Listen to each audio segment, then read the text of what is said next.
So তারপরে তোমার বইয়ের ক্লাস তো শুরু হয়ে গেল, এরপরে যদি রিসার্চ নিয়ে বলতে চাই, জি মানে আমি দেখতেছিলাম তোমার সিভি, সো ওইখানে যেমন যতটুকু বুঝলাম যে তুমি একেবারে ফার্স্ট ইয়ার থেকেই রিসার্চের কাজ শুরু করছো। জি ভাইয়া।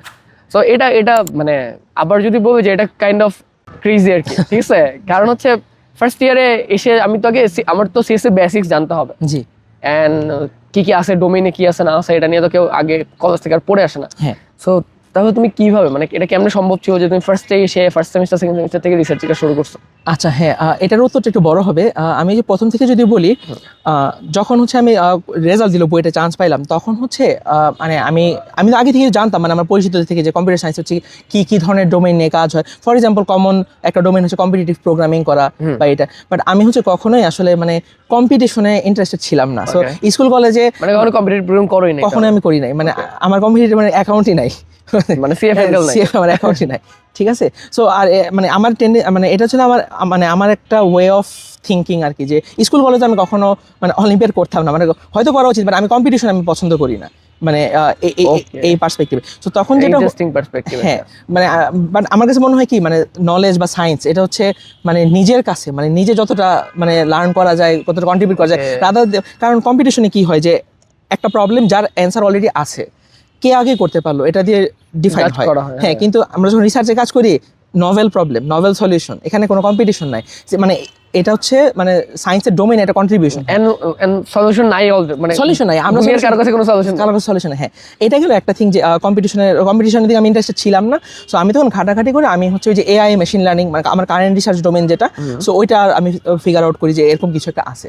তখন হচ্ছে ঘাটাঘাটি করে আমি যেটা বুঝলাম যে এটা হচ্ছে বেসিক্যালি ম্যাথমেটিক্স রিলেটেড, মানে মেশিন লার্নিং এর কোর হচ্ছে ম্যাথ, আর কিছু না। বাট এবং আমার আরেকটা ব্যাপার ছিল যে আমি ম্যাথের প্রতি খুবই প্যাশনেট ছিলাম, আমি আগেও বলছি। সো যখন হচ্ছে আমাদের অ্যাডমিশন টাইমটা ছিল, ওটা অনেক বড় ছিল, প্রায় 1 বছরের উপরে ছিল, যে করোনার কারণে। তখন হচ্ছে আমার অনেক অ্যাডভান্স ম্যাথ পড়ার সুযোগ হয়েছিল। ভার্সিটিতে যে বইগুলো পড়ে, আপনারা হয়তো বলছেন একে হাজরার বই, তারপর হচ্ছে ইন্টিগ্রাল ক্যালকুলাস, ডিফারেনশিয়াল ক্যালকুলাস, এরকম লিনিয়ার অ্যালজেব্রা, অনেক কিছু। সো এইগুলো আমার অ্যাডভান্স অনেক জিনিস পড়া ছিল। সো এই ক্ষেত্রে দেখা গেছে কি, যে আমার বইটা যখন ক্লাস শুরু হওয়ার আগে এবং যখন মাত্র ক্লাস শুরু হলো, তখন হচ্ছে মেশিন লার্নিং এর মানে আমি শিখতে পারছি জিনিসটা। সো প্রথমে তো হচ্ছে মানে প্রোগ্রামিং ল্যাঙ্গুয়েজটা শিখতে হয়েছে, যে পাইথন ল্যাঙ্গুয়েজ আমাদের শুরু করে কিন্তু সি দিয়ে, মানে একাডেমিকে, সেটা ভিন্ন জিনিস। কিন্তু হচ্ছে আমি পার্সোনালি হচ্ছে পাইথন মানে শুরু করছি শেখা, এবং পাইথন অনেক সহজ, মানে কেউ যদি শিখতে চায়। সো পাইথন শিখছি, আর আমার ম্যাথের একটা ফাউন্ডেশন ছিল।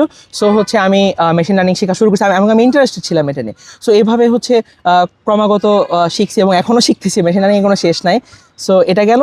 যখন হচ্ছে এই মেশিন লার্নিং মোটামুটি ফার্স্ট ইয়ারের শেষের দিকে, মানে ফার্স্ট সেমিস্টারের শেষ দিকে গেলাম, মোটামুটি একটা বেসিক একটা আইডিয়া ছিল, নট এক্সপার্ট, অবশ্যই বেসিক। সো তখন হচ্ছে আমার বড় ভাই আমাকে, আমার ভাই হচ্ছে সিভিল HEC 17-এর স্টুডেন্ট, বুয়েটেরই, উনি হচ্ছে এখন বাইরে আছে। সো ওদের হচ্ছে একটা প্রজেক্টে মেশিন লার্নিংয়ের একটা পার্ট ছিল, যে খুব কমপ্লিকেটেড কিছু না, সাম ডেটা থেকে হচ্ছে কোনো একটা কম্পিটিশনাল মডেল অ্যানালাইসিস করা। সো এরকম বেসিক কাজ আমি তখন পারতাম। সো এই জিনিসটা থেকে এটা হচ্ছে আমার প্রথম রিসার্চে এক্সপোজার। সো ওখানে আমি হচ্ছে প্রথম কাজ করি, পরে ওইটা একটা পাবলিকেশনও মানে হয়েছে এটা থেকে। সো হ্যাঁ, আমার ফার্স্ট রিসার্চের এক্সপিরিয়েন্স এটাই ছিল, দেন ইট গোজ অন। সো বেসিক্যালি তোমার এখানেও মনে হয় সেম জিনিসটাই তোমাকে ফেভার দিয়েছে, যে তুমি আগে থেকে এইচএসসির যে টাইমটা পেয়েছো অ্যাডমিশন টাইমে, ওই সময় যেহেতু ম্যাথমেটিক্সের জিনিসপাতি, মানে মেশিন লার্নিংয়ের জিনিসপাতি মানে পড়া শুরু করার আগেই তো ম্যাথের বেসিকটা আরো বেশি স্ট্রং করতে হয়। হ্যাঁ, সো ওটা তুমি আগে করার সুযোগ পেয়েছো দেখে শুরুতে এসে প্রোগ্রামিং ল্যাঙ্গুয়েজ শেখার পরে কাজ করা শুরু হয়েছে। জি জি, সহজ হয়েছে। জি ভাই। Okay, and throughout the BUET life তুমি মানে তোমার একাডেমিক রেজাল্টস যেহেতু মানে সিভিতে যেহেতু দেখলাম যে 3.96 দেওয়া, সো এই পুরো টাইম 4 বছর ধরে রিসার্চ করার পাশাপাশি এই সিজিপিএ ধরে রাখার পিছনের রহস্যটা কি আসলে? এটা হচ্ছে আমার আগের একটা উত্তরের সাথে রেজোনেট করবে, যে আমার আসলে পুরোটা বুয়েটের টাইম গেছে হচ্ছে মানে পড়াশোনা, রিসার্চ করে গেছে আসলে আমি বলবো। মানে পড়াশোনাটা হচ্ছে আমার কাছে সাইড জব ছিল, রিসার্চ ছিল হচ্ছে প্রাইম জব। আমি জানি না how appropriate is this for other people, but হচ্ছে আমি দেখা যেত কি, যে যখন এই যে ক্লাস টেস্ট বা মানে এগুলো থাকতো, তখন মেইনলি পড়াশোনাটা বেশি করা হতো আর কি, আর PL এর মধ্যে। এছাড়া বাকি টাইম মানে যেটা বললাম, যে রিসার্চ করা হতো, রিসার্চের ফাঁকে পড়াশোনা করা হতো। এবং আরেকটা জিনিস যেটা বলবো, যে মানে আমি যে রিসার্চ রিসার্চ বা মেশিন লার্নিং এগুলো তো খুব অ্যাডভান্স জিনিস, সো এগুলো করতে থাকলে তখন একাডেমিক জিনিসগুলো আমার কাছে আসলে কখনো তেমন সহজ লাগছে আমার কাছে অনেস্টলি বলতে গেলে। আর আরেকটা ব্যাপার আমি অবশ্যই বলবো যে আমাদের ক্লাসমেটরা ওরা খুব হেল্পফুল ছিল যে কোনো কিছু দ্রুত মানে বুঝাই দেওয়ার জন্য। আমি আমার দুজন ফ্রেন্ডের নাম বলবো, ইরতিয়াজ আর ইমতিয়াজ, ওরা দুজন যমজ ভাই আমাদের ক্লাসে, ওরা ফাইন্যান্স স্টুডেন্ট। সো ওরা হচ্ছে পড়াশোনায় খুব হেল্প করতো যে একাডেমিকে, সো এই আমার একাডেমিক ভালো করার জন্য এরকম এই পেয়ারদের থেকে যে একটা হেল্প পাইছি, সো এটা একটা ফ্যাক্টর। আর আর আর যেটা বলছিলাম যে হ্যাঁ মানে রিসার্চ মেইন ছিল, সাথে একাডেমিক, আর কোনো ভ্যাকেশন ছিল না আমার, এটা আমি বলতে ভুলে গেছিলাম যে মানে ফুল টাইম হচ্ছে আসলে কাজের মধ্যেই ছিলাম। আমি জানি না এটা অ্যাপ্রোপ্রিয়েট কিনা, মানে আমার ভালো লাগতো আসলে। ব্যাপারটা ছিল কি যে যখন পরীক্ষা শেষ, সাপোজ টার্ম ফাইনাল শেষ, এখন হ্যাঁ মানে রেস্ট নেওয়ার টাইম, সো আমি একদিন বড় জোর টানাই ঘুমাইলাম, পরে দেখা যায় আমার কাছে মনে হতো যে মানে আর কি করা যেতে পারে, এই কাজটাকে আরো বেটার করা যায়। আমি হচ্ছে আবার অনেক মানে মানে ওয়ার্ল্ডে যারা ভালো ভালো রিসার্চ ওনাদের কাজ ফলো করতাম। ইউটিউবে হচ্ছে অনেক হয় আপনার ধরেন মানে রিসার্চ সেশন হয় যে এমআইটি, স্ট্যানফোর্ড এরকম জায়গার ল্যাবগুলোর মিটিংগুলো ওরা অনেক সময় টেলিকাস্ট করে লাইভ। সো আমি এগুলো দেখে এমন কয়েকটা ইয়ার নাম বলতে পারো? হ্যাঁ, ভ্যালেন্স ল্যাব একটা আছে, এটা হচ্ছে ইউটিউবে একটা চ্যানেল, এটা হচ্ছে এমআইটির মানে সিসিএল গ্রুপ থেকে হচ্ছে ওরা এটা কন্ডাক্ট করে। সো এখানে হচ্ছে সব মানে নতুন নতুন current state of the art, mathematical techniques এগুলো নিয়ে করে। সো আমি এগুলোতে ইন্টারেস্ট ফিল করতাম আর কি, রাদার দেন এনজয়িং আদার স্টাফ। সো আমার এগুলো ভালো লাগতো। আমি জানি না ইট সাউন্ডস নার্ড, বাট হ্যাঁ I enjoyed that and I continued working on that. Yeah. Okay, interesting. So এই সময়টাতে মানে এত আগে শুরু করার জন্য মানে এখন পর্যন্ত তুমি এখন তো 4-2-তে, রাইট? জি হ্যাঁ।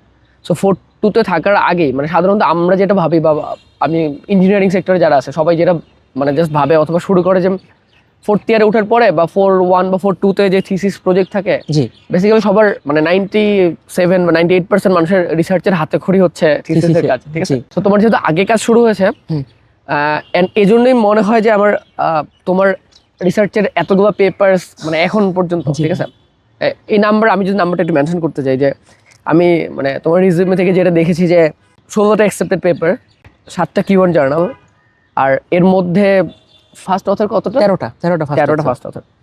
তো এর মধ্যে শর্ট পেপার, ফুল পেপার নিশ্চয়ই আছে। হ্যাঁ 16টা যেটা এর মধ্যে হচ্ছে আমার মানে আন্ডার রিভিউ পেপার, অ্যাকসেপ্টেড মানে যে কনফারেন্স জার্নাল সবকিছু মিলাই, আর 7টা হচ্ছে পিওর কিওয়ান জার্নাল একদম। ওকে, সো আমরা সবাই মানে যারা রিসার্চ নিয়ে বেসিক আইডিয়া আছে সবাই বুঝার কথা যে একটা কিওয়ার্ড জার্নাল করতে কতটুকু এফোর্ট দিতে হয়, কতটুকু টাইম দিতে হয়।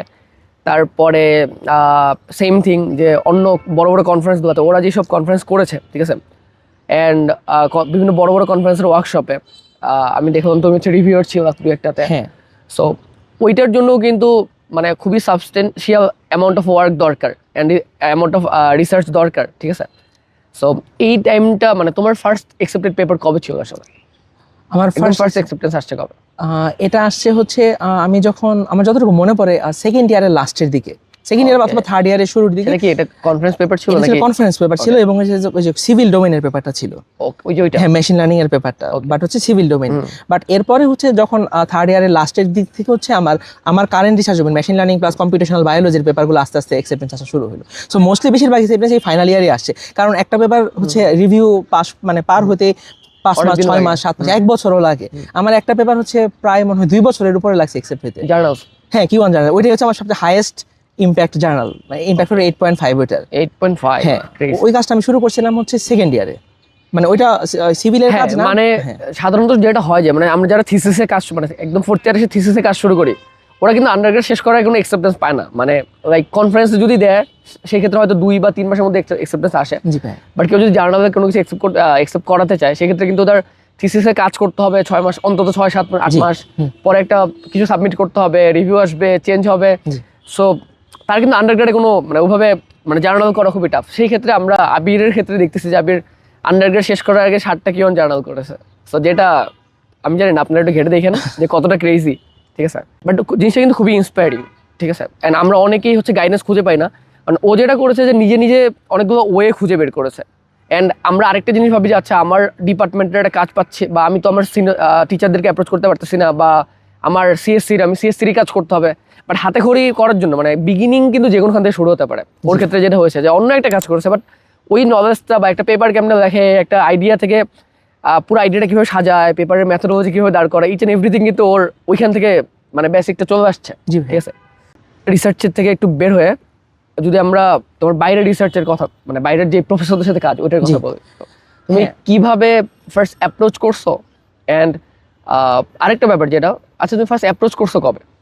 হ্যাঁ আচ্ছা, সো এটা হচ্ছে বেসিক্যালি হচ্ছে রিমোট রিসার্চের কথা যেটা বলা হচ্ছে। আমি হচ্ছে যখন থার্ড ইয়ার জাস্ট শুরু হলো আমার, তখন হচ্ছে আমি বাইরের প্রফেসরদেরকে রিচ আউট করা শুরু করি। বাট এটার ব্যাকগ্রাউন্ডটা এরকম ছিল যে মানে আমি চাচ্ছিলাম যে ভালো আরও রিসার্চের এক্সপোজার পাইতে, কারণ হচ্ছে বইতে তো অবশ্যই ভালো রিসার্চ হয়, বাট মানে বাইরের যে রিসার্চ সেটার সাথে তো আসলে কম্পেয়ারেবল না জিনিসটা in terms of compute and হচ্ছে মানে আদার এভরিথিং।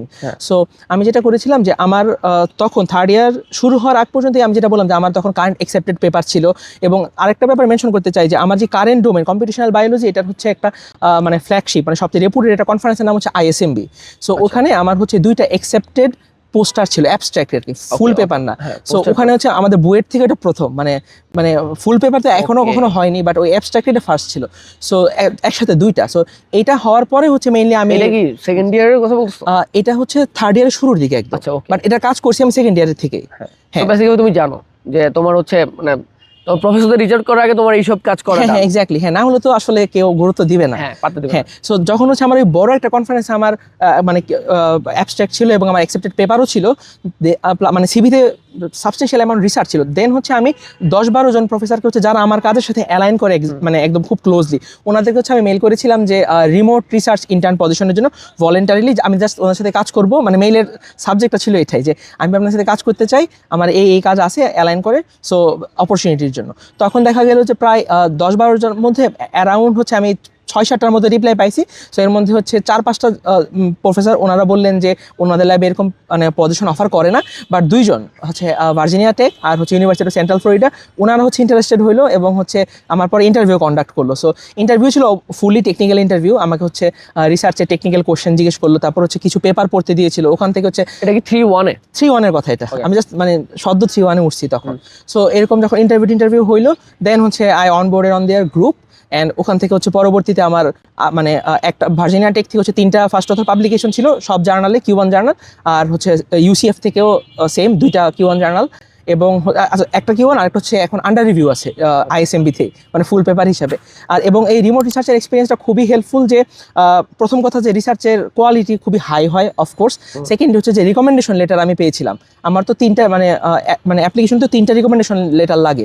সো আমি একটা নিয়েছি হচ্ছে আমার আন্ডারগ্রেড থিসিস সুপারভাইজার ডক্টর বাইজিৎ স্যারের কাছ থেকে, আর বাকি 2টা লেটারই ছিল হচ্ছে আমার ওই ভার্জিনিয়া টেকের প্রফেসরের কাছ থেকে এবং হচ্ছে সেন্ট্রাল ফ্লোরিডার প্রফেসরের কাছ থেকে, এবং ওনারা 2জনই অনেক সিনিয়র প্রফেসর। সো আমি মনে করি হচ্ছে আমার অ্যাডমিশন জার্নিতে বেসিক্যালি ওনারা হচ্ছে ওই ডোমেইনে ডেফিনেটলি ঠিক আছে, রিনাউন্ড পিপল।